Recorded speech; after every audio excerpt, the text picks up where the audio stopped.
Now, I also realize that all of you, by the fact that you are here today, are true beer aficionados. and true beer aficionados already know that one never drinks beer straight from a bottle. That's really bad. No, one never does. that one always has a wonderful, pristine, or lovely pint glass like this. That's beer clean. That's a technical term, folks, and not frosted. You remove the glass from your cabinet. You place it on the counter. Beer clean now. You take the bottle of beer out of their fridge at least 15 to 20 minutes in advance of when you wish to drink it, so it has a chance to warm up and let some of the subtleties just get to the right point. You pop the top off, you pour the beer right down the middle of the glass, you create a nice, thick, creamy foam and allow all the flavor and aroma that my staff busted their fanny to put into that glass of beer to be there for your beer drinking enjoyment. I know that you guys already know that. However, we do all of us, from time to time, occasionally, find ourselves in those cretinous circumstances wherein we are forced, albeit perhaps kicking and screaming, but forced nonetheless to consume beer straight from the bottle.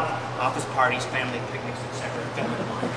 So, when you find yourselves in said cretinous circumstances, please do look the old pocket hanky. When your Grammy was telling you you should carry one of these 50 years ago, she was really looking out for you better than you think. That is how we fill bottled beer. Once the bottles have been filled and crowned, they then get rinsed off the exterior, which is right there where this gentleman is right there. And then go down to the labeler. The labeler is a pretty cool machine because you might have 5,000, 6,000, 7,000 labels in a stack, and they're individually plucked off the top and then individually glue applied to the back of the label and then pushed onto the bottle, brushed, and rolled into place. And all of this is happening at about 140 bottles a minute. So we're going to bring you around some hops. What I want you to do is take these hop flowers and crush them between your fingers. Don't worry about the spillage on the ground. We'll take care of that later. And crush them between your fingers, and then we'll talk about it a little bit more. Here you go. Hops. Body of our Lord. Deus, meus, Wow, that's awesome. Oh yeah, that's incredible. Did you really kind of tweak them down? Okay, now smell your hands. Okay. Amazing. Hops contribute two things to beer. One is aroma. Okay? Now, anybody here have any of the loose cannon today? Yes. You should notice that there's a very strong correlation to the aromas that are on your hands and the aromas that come from that glass of beer. Okay, there's lots of different varieties of hops. They all have slightly different aromatic characteristics. Some of them are very piney, resiny. Some of them are very citrus floral. Some are very grapefruity. But they all contribute these aromatic oils. Okay? That's important because your tongue's ability to taste is limited to only four things: sweet, salt, sour, and bitter. That's it. So, a good chunk of your ability to enjoy flavors comes from your sense of smell. Putting a layer of complex aroma into our beers gives you another dimension in the product which you're paying for. So that's part of the reason why we like to have more aroma in the styles of beer. Now, the other thing that hops contribute to beer is bitterness. Bitterness is a very misunderstood component of flavor by the American public. By and large, the American public has been taught, well, let me see, it kind of works like this. Okay, this is bitter. I don't really understand bitter. Therefore, bitter is bad. That's what it is. Bitter is bad. Well, that's a damn shame because, as we said before, your tongue only does sweet, salt, sour, and bitter. So to take that completely out of the acceptable flavor spectrum is kind of like walking around with one hand covering one of your eyes. You're taking away 25% of one of your senses.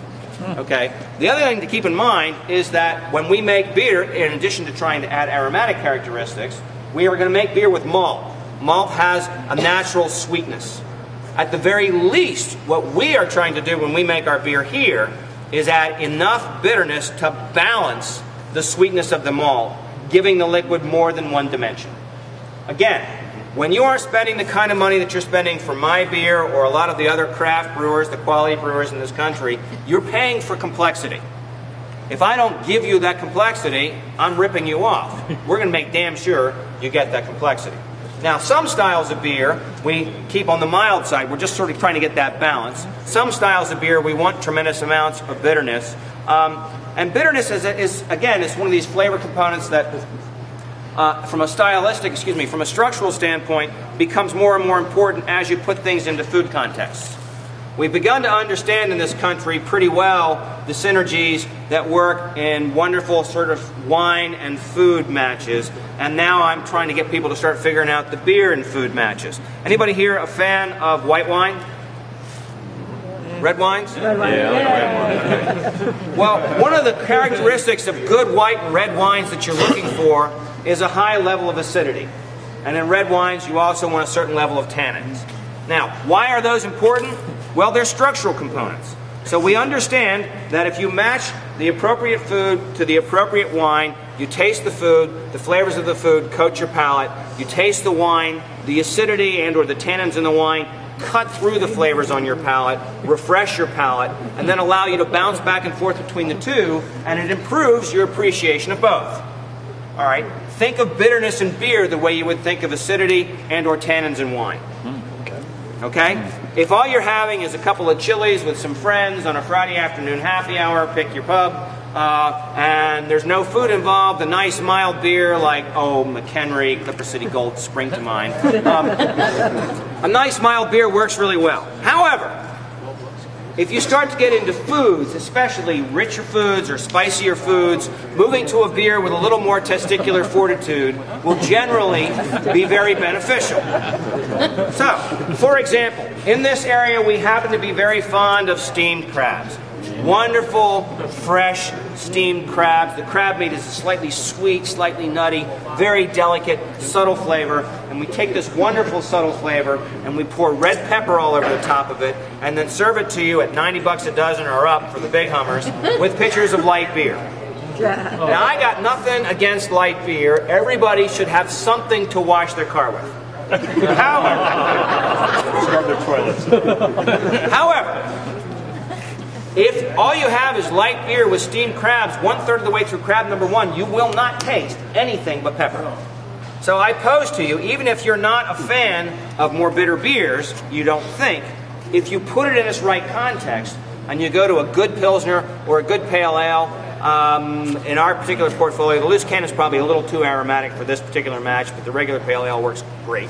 If you go to a good bitter with a nice bitter structure to it, what you'll find is that the bitterness will cut through the pepper and you can still taste crab when you're on number 2, 3, and 4. Now, it's completely up to you, but at 90 bucks a dozen for the big hummers, I want to taste crab. So that's what I'm going to do, is go to the bitter beers. Which one is that? Just going to anything that's a little more bitter. Our regular Pale Ale works really well for that. But there's a number of beers, as long as it's got some good hot bitterness to the finish. We're doing it. This is an area that's really worth sort of experimenting with over time. If you like beer, you are living in the golden age of beer. There has never been greater diversity of style and higher quality of the American brewers that are producing beers right now. It has never been better. There are so many wonderful options that you can experiment with, find your own combinations that work it into a swanky dinner party sometime where you have, killer wine after killer wine after killer wine, and you throw in the barley wine to finish with your dessert course, and you'll blow people's minds. It's really cool. It's like, hey man, you didn't think I was that sophisticated, did you? Anyway, by varying the quantity and the variety of hops, we affect the overall aromatic and bitterness structure of the beer.